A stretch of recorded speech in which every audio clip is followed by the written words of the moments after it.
Hey guys, आपका अपने YouTube channel Hindi साहित्य संगम में एक बार फिर से बहुत बहुत स्वागत है। हम लोग बिहार शिक्षक भर्ती उच्च माध्यमिक यानी पीजीटी हिंदी के प्रश्नों को सॉल्व कर रहे हैं।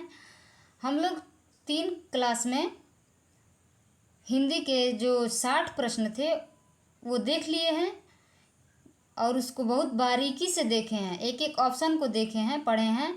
और बाकी जो 20 प्रश्न बचे हैं 101 से लेकर 120 तक व्याकरण के प्रश्न, उसको हम आज की कक्षा में देखेंगे।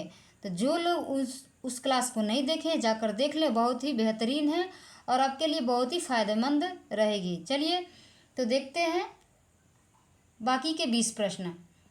आप लोगों को पता ही होगा कि 1 से 40 तक के प्रश्न जीएस के थे और 41 से लेकर के 120 तक हिंदी के थे, जिसमें से हम लोग 60 प्रश्न पढ़ लिए हैं। बाकी के 20 प्रश्न को आज पढ़ेंगे। तो चलिए देखते हैं। इससे पहले यदि आप हमारे चैनल पर नया हो तो चैनल को सब्सक्राइब कर ले, दोस्तों में शेयर कर दें, ठीक है। तो चलिए स्टार्ट करते हैं 101 नंबर से। 101 नंबर हमारा प्रश्न है,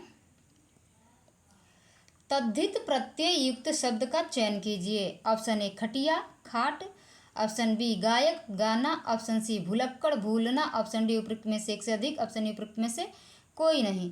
तो यहाँ आपका उत्तर हो जाएगा ऑप्शन ए, ठीक है। ऑप्शन ए खटिया खाट। अब आपको ये जानना जरूरी है कि तद्धित प्रत्यय और कृत प्रत्यय, प्रत्यय 2 होते हैं, एक तद्धित प्रत्यय और एक कृत प्रत्यय। कृत प्रत्यय क्रिया या धातु में लगता है और तद्धित प्रत्यय जो है संज्ञा सर्वनाम और विशेषण में लगता है। तो यहाँ खाट जो है संज्ञा है, ठीक है। तो संज्ञा में लगा है तो यहाँ तद्धित प्रत्यय हो गया, ठीक है। चलिए देखते हैं अगला प्रश्न। अगला प्रश्न है 102 नंबर, शंकर शब्द का चयन कीजिए। Option A Anjali, option B Kanhaiya, option C सुथनी, ऑप्शन डी उपरोक्त में से एक से अधिक, ऑप्शन ई उपरोक्त में से कोई नहीं।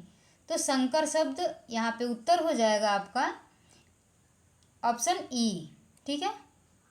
ऑप्शन ई, उपरोक्त में से कोई नहीं। अब आपको ये जानना जरूरी है कि शंकर शब्द कहते किसको हैं, ठीक है। शब्द होते हैं तत्सम, तद्भव, देशज, विदेशज और एक उसमें से एक और है संकर शब्द, ठीक है। तो संकर शब्द में एक आधा जो शब्द 2 शब्दों से मिलकर बना होता है, जो एक शब्द होता है हिंदी का और एक शब्द होता है अंग्रेजी का। मतलब 2 कोई भी हो, 2 शब्दों से मिलकर बना होता है, कोई भी हो तो वो संकर शब्द कहलाएंगे, ठीक है। जैसे रेल और गाड़ी, क्या हो गया। फिर एक और शब्द होता है ओट दाता, ठीक है। तो इसी तरह से कई सारे शब्द हैं जो संकर शब्द में आते हैं। यहाँ जो अंजलि और कन्हैया और सुथनी दिया है इसमें संकर शब्द नहीं है। अगर बात करें, पूछा जाए कि अंजलि कौन सा शब्द है, तो अंजलि में हो जाएगा तद्भव, ठीक है। कन्हैया भी तद्भव है और सुथनी भी तद्भव। सुथनी तो हम देशज में लाएंगे, सुथनी देशज है, ठीक है।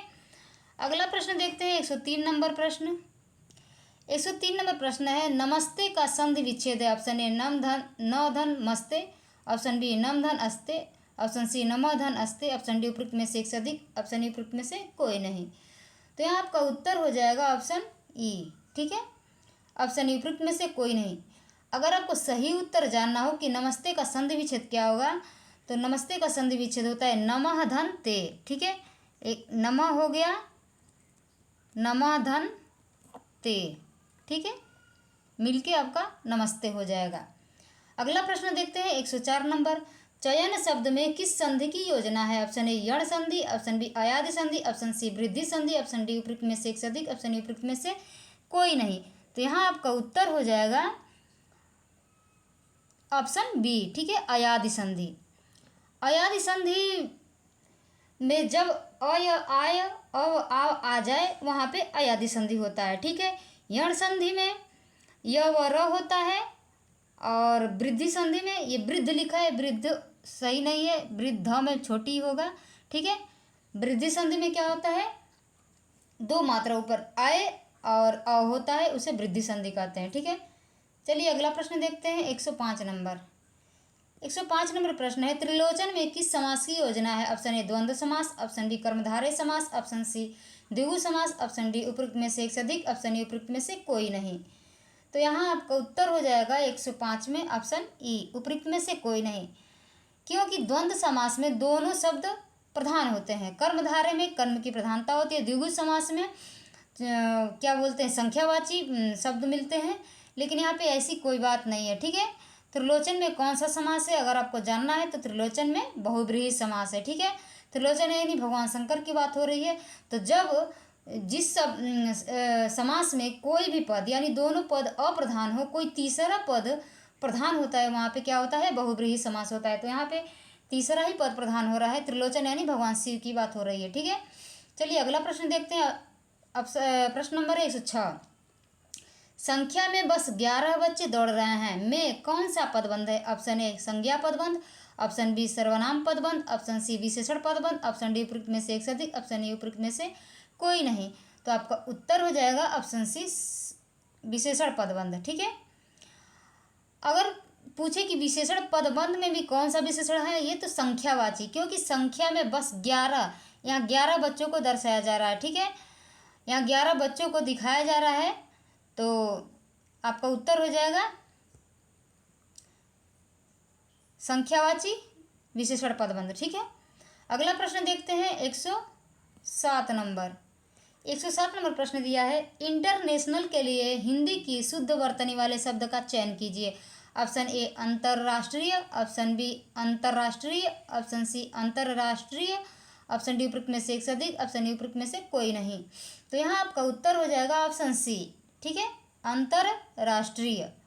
अगला प्रश्न देखते हैं, सेना का पर्यायवाची शब्द है। ऑप्शन ए मतंग, ऑप्शन बी दल, ऑप्शन सी कटक, ऑप्शन डी उपयुक्त में से एक से अधिक, ऑप्शन ई उपयुक्त में से कोई नहीं। तो यहाँ आयोग द्वारा उत्तर दिया गया है कटक। ठीक है, लेकिन मेरा जो मानना है कि सेना का पर्यायवाची शब्द दल और कटक दोनों होगा। ठीक है, तो यहाँ उत्तर हो जाएगा उपयुक्त में से एक से अधिक। ठीक है, तो आपकी क्या राय है कमेंट बॉक्स में ज़रूर बताइएगा कि कौन सा उत्तर होना चाहिए। ठीक है, अगला प्रश्न देखते हैं 109 नंबर। 109 नंबर प्रश्न है, असन का अर्थ भोजन है, तो समरूपी भिन्नार्थी शब्द असन का अर्थ है। ऑप्शन ए बैठक, ऑप्शन बी सरल, ऑप्शन सी सीधा, ऑप्शन डी उपयुक्त में से एक से अधिक, ऑप्शन ई उपयुक्त में से कोई नहीं। तो यहाँ आपका उत्तर हो जाएगा ऑप्शन ई, उपयुक्त में से कोई नहीं। यहाँ तो उत्तर दे दिया उपयुक्त में से कोई नहीं। अब हमको जानना है कि असन का अर्थ है भोजन, तो असन का अर्थ क्या होगा? तो जानिए, असन का अर्थ होता है फेंकना या छोड़ना। ठीक है, अगला प्रश्न देखते हैं 110 नंबर। 110 नंबर प्रश्न दिया है, निम्नलिखित में से कौन सा भाववाच्य वाक्य है? ऑप्शन ए माँ बच्चे को दूध पिला रही है, ऑप्शन बी लतिका से तेज नहीं दौड़ा जाता, ऑप्शन सी नौकर घर की सफाई करेगा, ऑप्शन डी उपयुक्त में से एक से अधिक, ऑप्शन डी उपयुक्त में से कोई नहीं। तो यहाँ आपका उत्तर हो जाएगा ऑप्शन बी। ठीक है, लतिका से तेज नहीं दौड़ा जाता, यहाँ पे भाववाच्य वाक्य है। अगला प्रश्न देखते हैं 111 नंबर, शुद्ध वाक्य का चयन कीजिए। ऑप्शन ए आज रविवार का दिन है, ऑप्शन बी सोनी मोनी और ऋतु आएगी, ऑप्शन सी वह घोड़ा को दौड़ाने ले गया है, ऑप्शन डी उपयुक्त में से एक से अधिक, ऑप्शन ई उपयुक्त में से कोई नहीं। तो आपका उत्तर हो जाएगा ऑप्शन ई, उपयुक्त में से कोई नहीं, क्योंकि इसमें से कोई शुद्ध नहीं है। ठीक है, सब में अशुद्धियाँ हैं। अगला प्रश्न देखते हैं 112 नंबर। 112 नंबर प्रश्न दिया है, संयुक्त वाक्य का चयन कीजिए। ऑप्शन ए माधवी और विनीता मधुर गीत गा रही हैं, ऑप्शन बी तुमने पढ़ना सीखकर अपना काम पूरा कर लिया है, ऑप्शन सी मैं लिख रहा हूँ और तुम हंस रहे हो, ऑप्शन डी उपयुक्त में से एक से अधिक, ऑप्शन ई उपयुक्त में से कोई नहीं। तो यहाँ आपका उत्तर हो जाएगा ऑप्शन सी, मैं लिख रहा हूँ और तुम हंस रहे हो। यहाँ दो चीज़ें हो रही है और बीच में और है। ठीक है, तो यहाँ संयुक्त वाक्य हो जाएगा।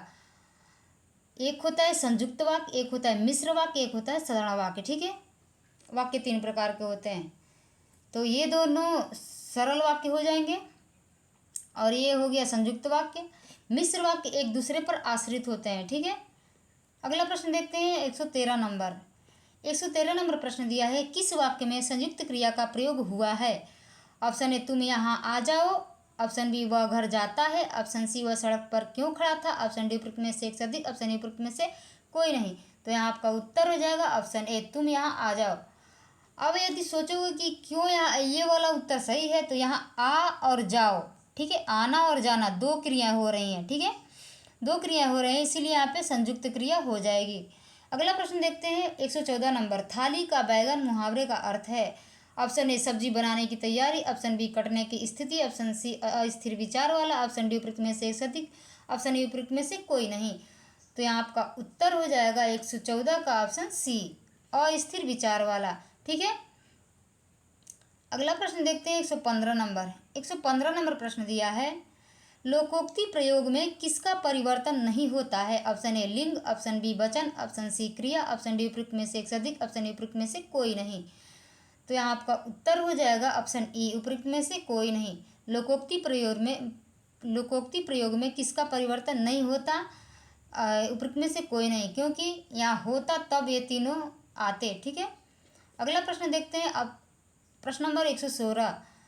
रा किस विभक्ति का कारक चिन्ह है। ऑप्शन ए कर्म, ऑप्शन बी करण, ऑप्शन सी अपादान, ऑप्शन डी उपयुक्त में से एक से अधिक, ऑप्शन ए उपयुक्त में से कोई नहीं। तो यहाँ आपका उत्तर हो जाएगा ऑप्शन ए, उपयुक्त में से कोई नहीं, क्योंकि रा रेरी और नानेनी संबंध कारक में आता है। काके की, नानेनी और रारेरी, तो यहाँ संबंध कारक तो दिया नहीं है, तो इसीलिए हमारा उत्तर हो जाएगा उपयुक्त में से कोई नहीं। अगला प्रश्न देखते हैं 117 नंबर। 117 नंबर प्रश्न दिया है, पारिभाषिक शब्द निर्माण में कौन सा सिद्धांत नाम सामने नहीं आया है। ऑप्शन ए परिभाषावादी, ऑप्शन बी संस्कृतवादी, ऑप्शन सी अंग्रेजीवादी, ऑप्शन डी उपयुक्त में से एक से अधिक, ऑप्शन ए उपयुक्त में से कोई नहीं। तो यहाँ आपका उत्तर हो जाएगा ऑप्शन ए, परिभाषावादी। ठीक है, अगला प्रश्न देखते हैं 118 नंबर। कंप्यूटर के लिए शुद्ध वर्तनी वाला शब्द है। Option A computer, option B computer, option C computer, option D उपयुक्त में से एक से अधिक, ऑप्शन ए उपयुक्त में से कोई नहीं। तो यहाँ आपका उत्तर हो जाएगा ऑप्शन ई, उपयुक्त में से कोई नहीं, क्योंकि यहाँ पे सब जो कंप्यूटर लिखा गया सब गलत है। सही कैसे होगा, क के ऊपर बिंदी होगा, उसके बाद से आधा म, उसके बाद से आधा प,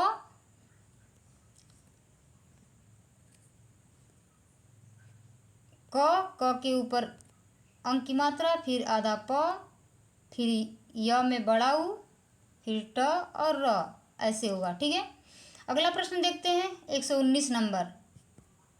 नूतन ब्रह्मचारी का आरंभिक प्रकाशन किस पत्रिका में हुआ था। Option A Bala Bodhini, option B Brahman, option C Hindi Pradeep, option D उपयुक्त में से एक से अधिक, ऑप्शन ए उपयुक्त में से कोई नहीं। तो यहाँ आपका उत्तर हो जाएगा ऑप्शन सी।